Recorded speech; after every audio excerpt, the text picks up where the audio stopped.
শীত প্রায় শেষের দিকে চলে এসেছে। আর এখন বাঙালির প্রত্যেকটা ঘরে পিঠাপুলির উৎসব চলতেছে। আর আমরাও এই শীতে অনেক কয় রকমের পিঠা বানাইছি আর পরিবারের সবাই মিলে একসাথে খাইছি। তো হ্যালো এভরিওয়ান, আসসালামু আলাইকুম। কেমন আছেন সবাই? আশা করি ভালো আছেন। আলহামদুলিল্লাহ আমরাও ভালো আছি। আমরা আজকে বানাবো দুধ খেজুরের পিঠা।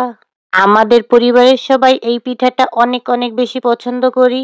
কয়েকটা দারচিনি আর এলাচ দিয়ে এই তো পানি ফুটিয়ে নেওয়া হয়েছে। তারপর চালের গুঁড়োটা সিদ্ধ করে নেওয়া হবে।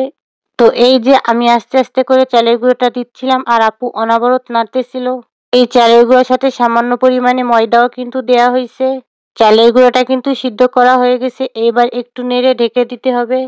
প্রায় 15-20 মিনিটের মতো আটাটা ঢেকে রাখছিলাম। তারপর এখন আটাটা সুন্দর মতো ছানতে হবে। পাশের বাসার এক মামি আছে, তো সেই মামি আটাগুলো ছেনে দেবে আমাদের। তো আমি এখানে 4টা দেশি মুরগির ডিম ভেঙে নিছি। এইবার আস্তে আস্তে করে আটার মধ্যে দিয়ে দিচ্ছি। এই ডিমগুলা কিন্তু আমাদের বাসায় পালা মুরগির ডিম।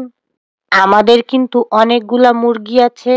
প্রতিদিনই 3-4টা করে ডিম পাড়ে মুরগিগুলোতে। তো কথা বলতে বলতে এই যে মামি কিন্তু আটাগুলো সুন্দর মতো ছেনে নিচ্ছে। এবার এর মধ্যে দিয়ে দিলাম সয়াবিন তেল। তেল আর ডিম দিয়ে আটাটা মেখে সুন্দর মতো একটা ডো বানিয়ে দিল। আটাগুলো যত ভালো ছেনা হবে পিঠেও কিন্তু তত সুন্দর ফুলবে। তারপর আমি আমার মেয়েকে ঘুম পড়াতে গেছিলাম। তো এসে দেখি এইখানে ইরাপুর অনেকগুলা পিঠা বানানো হয়ে গেছে। এখন কিন্তু রাত 9:30-10টার মতো বাজে প্রায়। আমি আর ইরাপু এইখানে পিঠাগুলো বানাচ্ছি আর এই তো মেজো আপু পিঠা ভাজতে দিয়ে দিছে। একটু বড় কড়াইতে ভাজতে দিচ্ছে যাতে অনেকগুলা করে পিঠা ভাজতে পারে, এই জন্য। এইবার চুলার জালটা কমিয়ে দিয়ে আস্তে আস্তে পিঠাগুলো লাল করে ভেজে নেবে।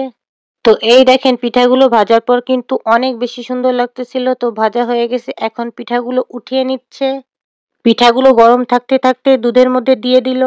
দুধগুলো কিন্তু আগে থেকেই চিনি দিয়ে ঘন করে জাল করে রাখা হয়েছিল।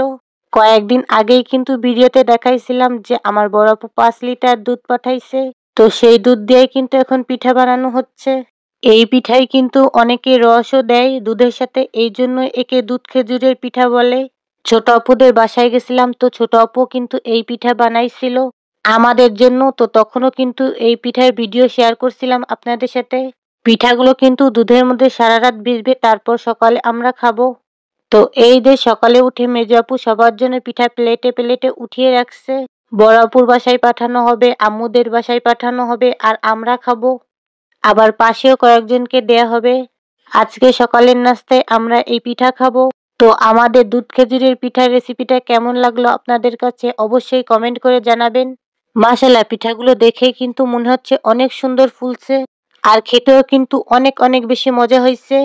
আমাদের পরিবারের সবার কিন্তু এই পিঠাটা অনেক অনেক বেশি পছন্দের। ভিডিওটা আর বড় করব না, আজকের মতো ভিডিওটা এই পর্যন্তই। সবাই ভালো থাকবেন। আল্লাহ হাফেজ।